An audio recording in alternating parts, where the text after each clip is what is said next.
Good afternoon. Please be seated. First of all, thanks to everyone here for your leadership and your representation. And Mr. President, thank you for your many years advocating LGBTQ plus equality and for everything you've done to assemble an administration that looks like America. And for all that he has done to help people see themselves in a new light of belonging and possibility. On a point of personal privilege, I'd like to recognize my husband, Chasten.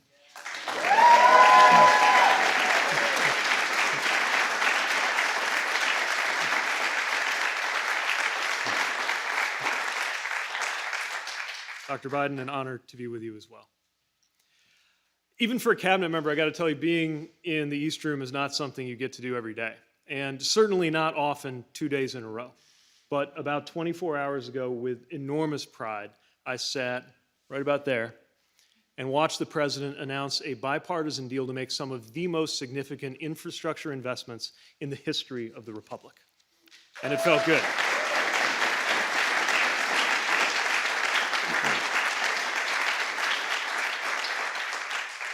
I want to say that whenever I'm in here, I always think about when I first saw this room, first saw these walls and the paintings and the famous gold curtains, which of course was on TV, like everybody else, on a small TV set in South Bend, Indiana. I watched TV as much as any other kid growing up in the 90s, maybe watched the news a little more than most kids, and learned a lot about how the world works. I remember being 15 and seeing stories about President Clinton's nominee for an ambassadorship who couldn't even get a vote in the Senate because he was gay. I remember at 16 looking at that same television set and seeing the face of Matthew Shepard, who was beaten and left to die because he was gay. At that age, I had never even heard the term LGBT, let alone begun to realize that any of this had anything to do with me. But I watched the news, and I learned. I learned that being LGBTQ plus was something that could cost you your job, could cost you your life. Not that long ago, well within the lifetimes of many people in this room, being outed could be disqualifying from public service. Any public service, not just being a cabinet officer or a member of the military, but being a bookkeeper or an astronomer for the federal government. I wasn't here for those days, but I became a military officer under Don't Ask, Don't Tell, ran for office in Indiana, time and again facing that choice between service and love, between duty and self. My whole self. And yet today, here I am, here you are, here we are, standing in the East Room in the company of the President of the United States and the First Lady, wishing each other happy Pride.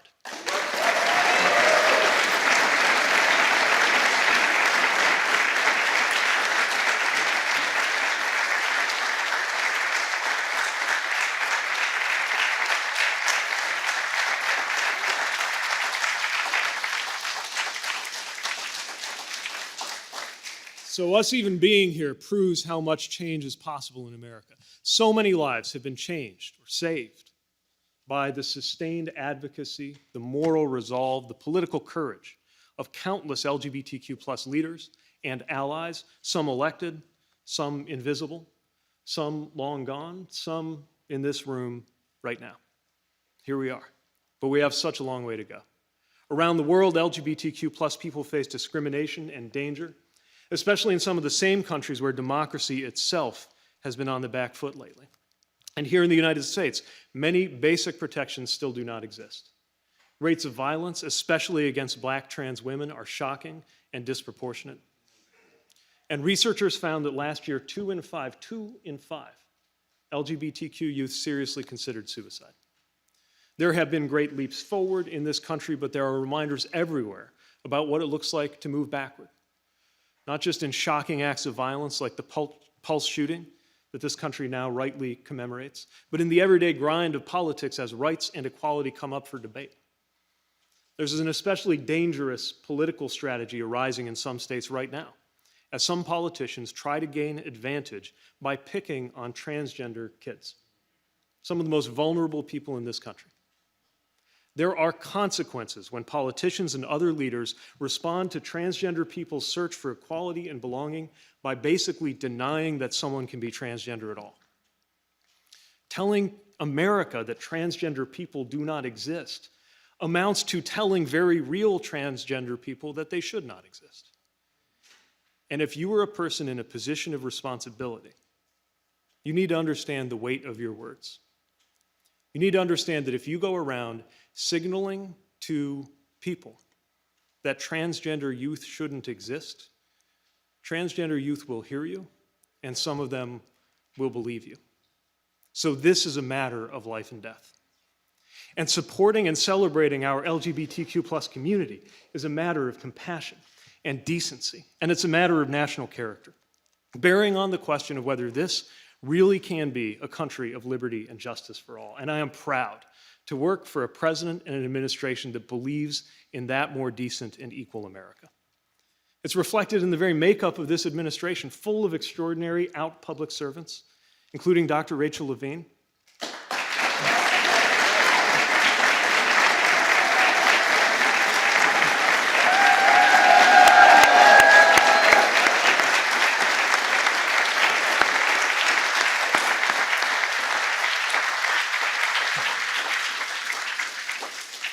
So many talented people whose gifts would not have been available to the American people not long ago. And when it comes to policy, the Biden-Harris administration is working for that better America every day. From ending the trans-military ban, to vigorous executive action against discrimination and harassment, to this White House's strong and unequivocal support for the Equality Act, which must pass, and we thank the congressional leaders here for making sure that that's going to happen.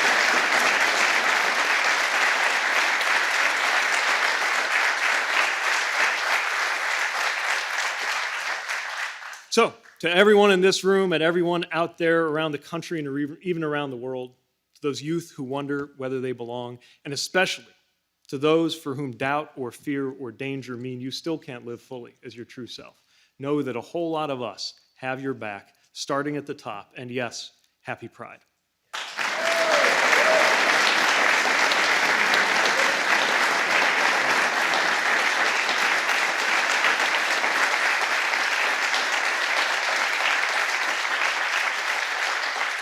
So with that, speaking of our amazing youth, I have the privilege of introducing to you an extraordinary young man, somebody whose strength and advocacy and courage can inspire us all. Please welcome Ashton Moda. Yes.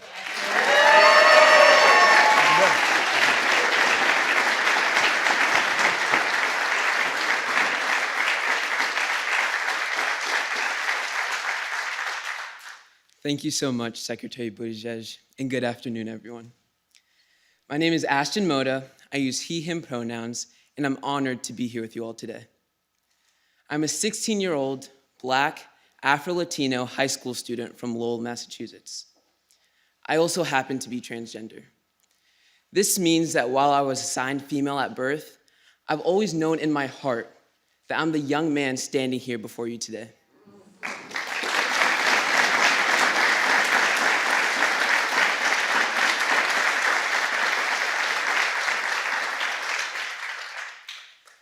I transitioned just before the 7th grade.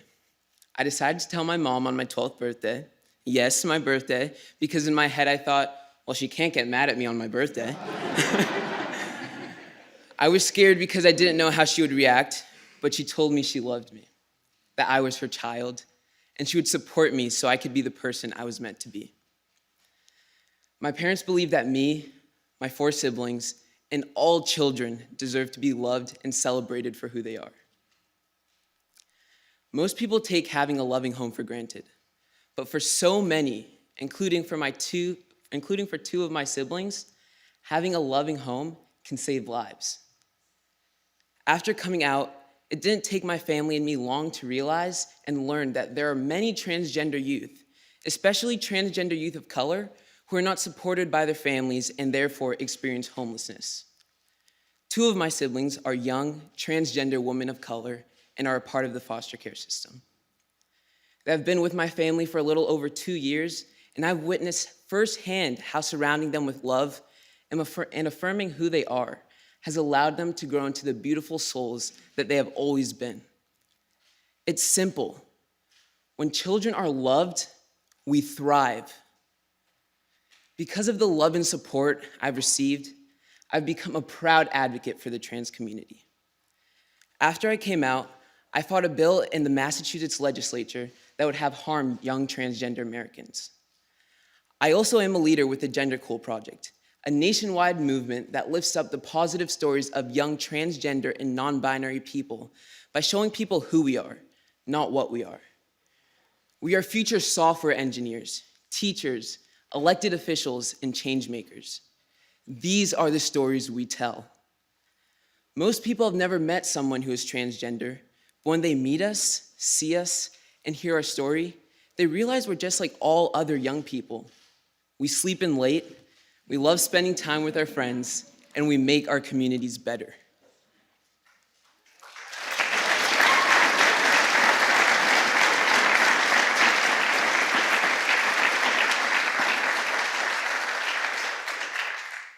The truth is that there are hundreds of thousands of transgender and non-binary young people like me who are thriving in our country. But today in America, the LGBTQ+ community, especially trans women of color, continue to face discrimination, homelessness, and hate. And trans teenagers and kids like me wake up to headline after headline about bill after bill that prevent us from joining a sports team, receiving health care, or even just using the bathroom. This is why passing the Equality Act is so important.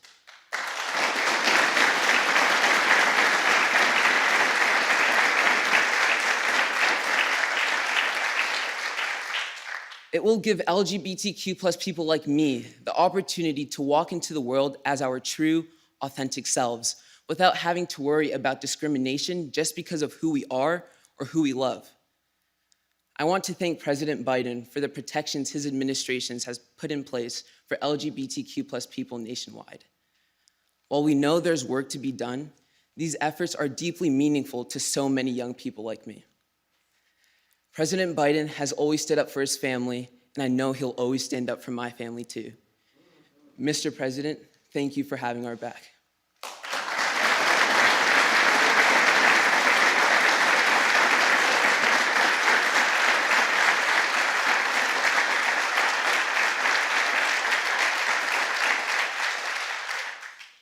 It is my great honor to introduce to you the 46th President of the United States, Joe Biden.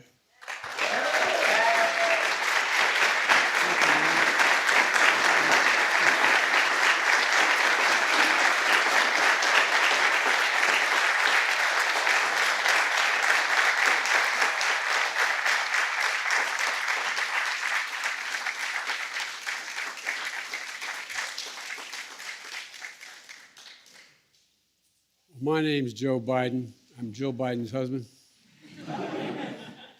Ashton, thank you. You seemed awfully comfortable up here.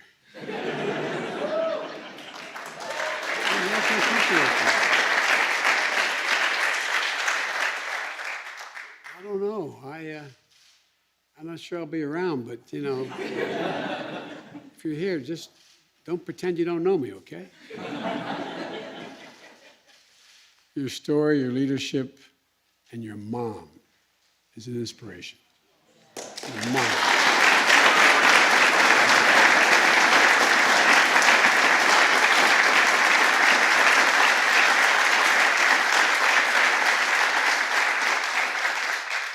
If my mother were here, she'd look at you and say, honey, God love you, dear. God love you, what you do, what you did, what you continue to do. I want to thank Secretary, well, first of all, I want to say to Chasten, belated happy birthday, Chasten.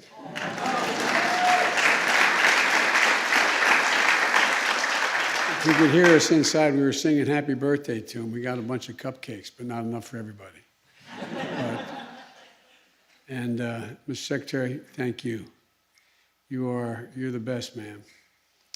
Look, our presence here this afternoon makes a simple, strong statement. Pride is back at the White House.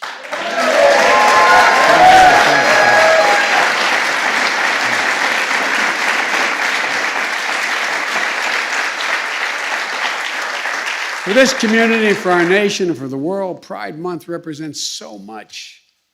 It stands for courage, The courage of all those in previous generations and today who proudly live their truth.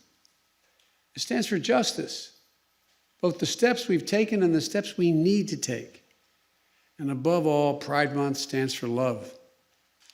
You know, being able to love yourself, love whomever you love, and love this country enough to make it more fair and more free and more just.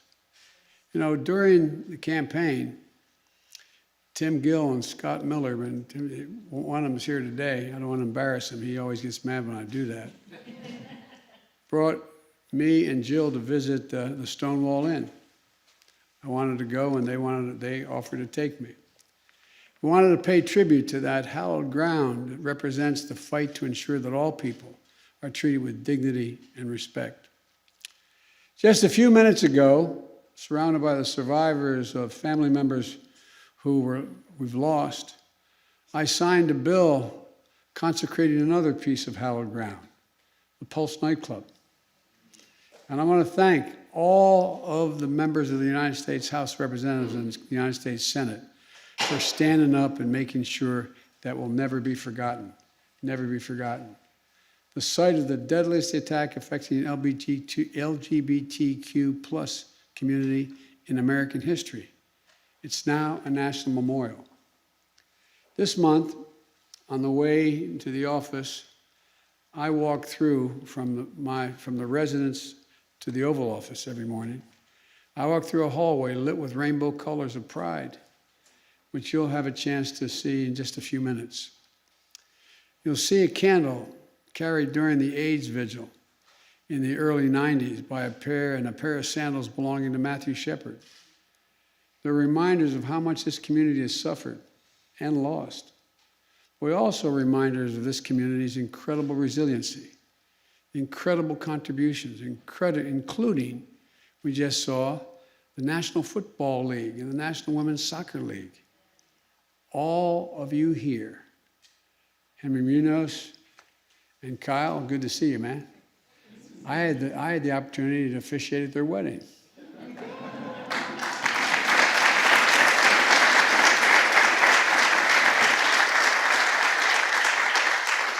And Representative Malcolm Kenyatta, where are you, Malcolm? Good to see you, man. And Dr. Matt Miller. They stole the show at the Democratic Convention. And my friend Sarah McBride. Where's Sarah?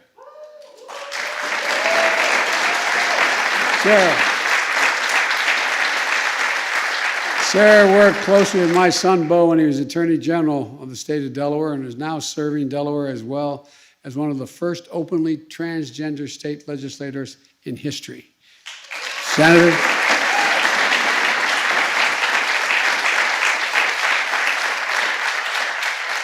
We just heard from our history-making Secretary of Transportation, and we have today the first openly transgender person ever confirmed to the U.S. Senate.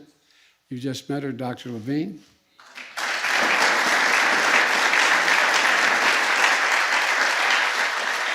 Representation matters. Recognition matters. But there's something else that matters. Results. Results. I'm proud to lead the most pro-LGBTQ equality administration in U.S. history. And even on my very first day in office, the first executive order I signed was to change the whole of the federal government to commit to work aggressively to root out discrimination against LGBTQ plus people and their families. That was the first executive order. I ordered our agencies, every agency, to rapidly implement the Supreme Court's ruling in Bostock, which affirmed that civil rights protections on the basis of sex apply to sexual orientation and gender identity. And as a result of that executive order, the Department of Housing and Urban Affairs announced that it would take steps to protect LGBTQ plus people from discrimination in housing and ensured critical protection for transgender Americans experiencing homelessness. The Consumer Financial Protection Bureau announced it would work to combat discrimination against LGBTQ plus people in credit and lending. The Department of Health and Human Services announced it would protect against discrimination in healthcare services. And just last week, the Department of Education made clear that Title IX protections apply to sexual orientation and gender identity and prohibit discrimination resulting from speech or racial slurs.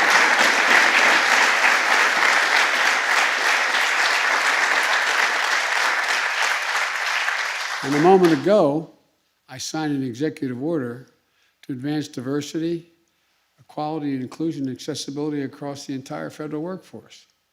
The order directs the entire federal government to eliminate barriers so people from every background and walk of life have an equal opportunity to serve our nation, including LGBTQ plus folks and all employees in underserved communities. Look, I also was proud to rescind the discriminatory and un-American ban on openly transgender service members.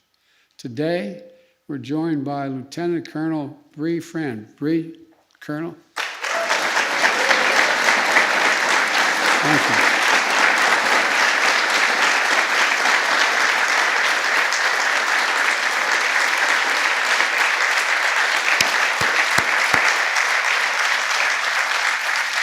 One of the highest ranking openly transgender service members in the United States military.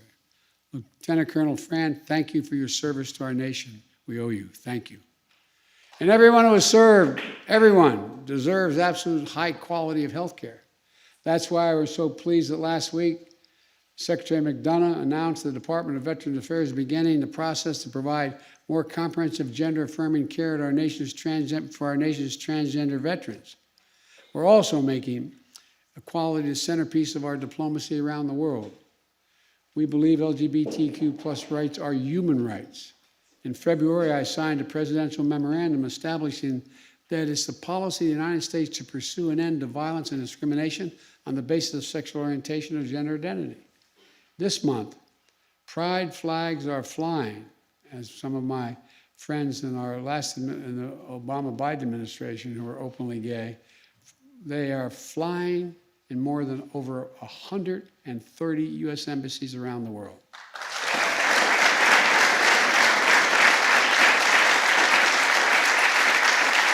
A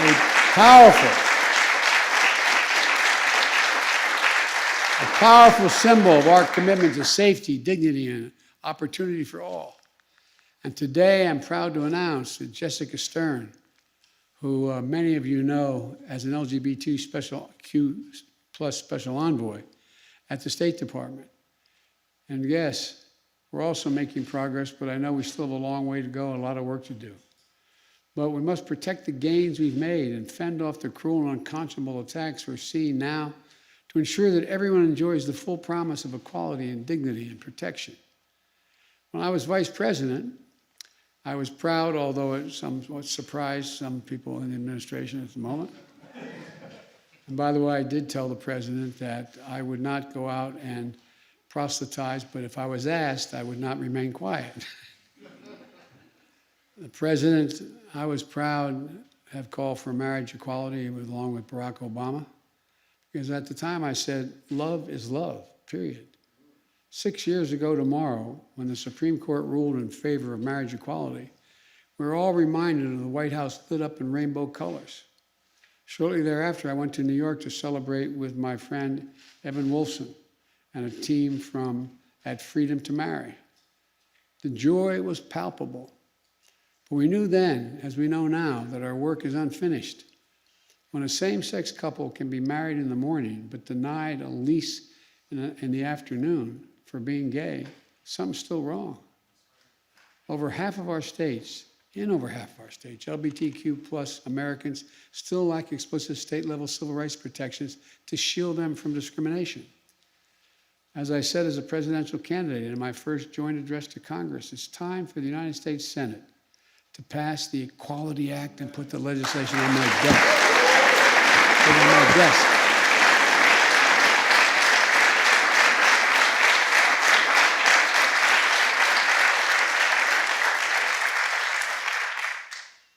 Harvey Milk was right when he said, quote, "It takes no compromise to give people their rights." It takes no compromise to give people their rights. And by the way, this bill doesn't just protect LGBTQ plus people. It's also going to strengthen existing civil rights protections for people of faith, people of color, people with disabilities, women in public accommodations like doctors' offices, parks, and gyms. I want to thank the leaders of the Congressional Equity Caucus for their continued work to make it happen. The Equality Act will also help protect against the disturbing proliferation of anti-LGBTQ bills we're seeing in state legislatures. So far this year, hundreds of anti-LGBTQ bills have been introduced in state legislatures. More than a dozen of them have already passed, more than a dozen of them.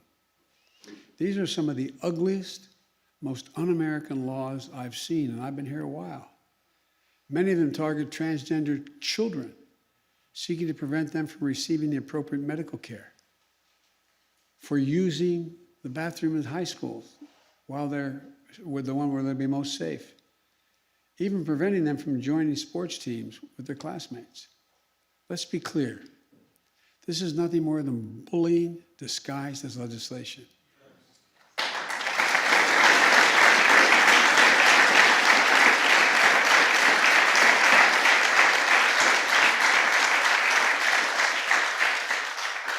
As I've said before many times, transgender kids are some of the bravest people in the world. I mean it sincerely. You just saw it with Ashton, and you'll see it with several other young people here. It takes courage to be true to your authentic self and to face, in the face of these kinds of discrimination you know exist. It takes a toll. We know more than half of transgender youth seriously consider suicide just in the past year. These young people aren't hurting anyone, but these laws are hurting them. They've got to stop. Our deceased son, Bo, when he was Delaware's Attorney General, was one of the first AGs in the country to call for legislation to establish legal protections on the basis of gender identity to protect trans people. And now the Department of Justice has filed statements of interest in cases challenging two of those bills that got passed, explaining why they're so unconstitutional. So we have to work. We have to work, do so much in these areas to support seniors aging in isolation without support, to confront disproportionate levels of homelessness and poverty and unemployment in the LGBT community, to address the epidemic and level of violence against transgender people, especially transgender women, as has been mentioned before, women of color. In the coming days, my administration is going to have more to say about that. And to finally eradicate the AIDS epidemic.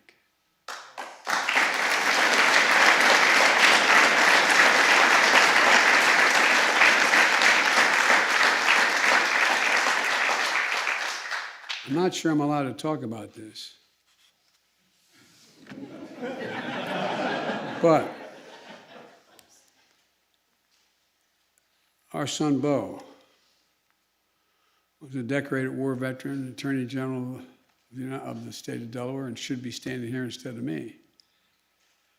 Came home from war after a year in Iraq, and before that, 6 months in Kosovo. And what he did, he decided he was going to set up a foundation for LGBTQ youth, but primarily focusing on transgender youth. And he took all the money left from a campaign he was going to run for governor and put it in, and a lot more. Because, and is working with everyone from YMCAs to all the areas where young people can find some solace. His buddy Chris Coons and my buddy Senator Coons knows what he's done. The point is, a lot of transgender youth, those who commit suicide, based on the studies his foundation has done, do it because their mom doesn't understand. Because mom or dad says you can't be here anymore, or reject it. So folks, we got a lot of work to do. A lot of it's basically public education. Let me close with this. When you go downstairs and see some of the Smithsonian exhibit, you get a sense of the long, long journey and how long it's been and how far we've come, if you've come, but how much further we have to go. So this afternoon we celebrate, but tomorrow we go back to work. Progress won't come easily. It never has. We're going to stand strong, stand together, and I promise you we will succeed. I promise you. I said to folks earlier, you know things, why, I always get asked by the press, why are you so optimistic, Biden? Well, as my neurosurgeon once said, I'm probably a congenital optimist, but beyond that, it's a simple proposition. Look at the young people, straight and gay, doesn't matter. They're the least prejudiced, this generation, the most open, the most giving, and the best educated generation in history. It's a fact in all of history. And look where they are. Look how it's changing. It's changing in ways that in my generation 270 years ago, you get beat up for defending somebody. But really and truly, there's a great reason for hope. And so much talent can be unleashed by embracing the LGBT plus community, Q plus community. So I want to thank you and say, happy Pride. May God bless you all and may God protect our troops. Thank you.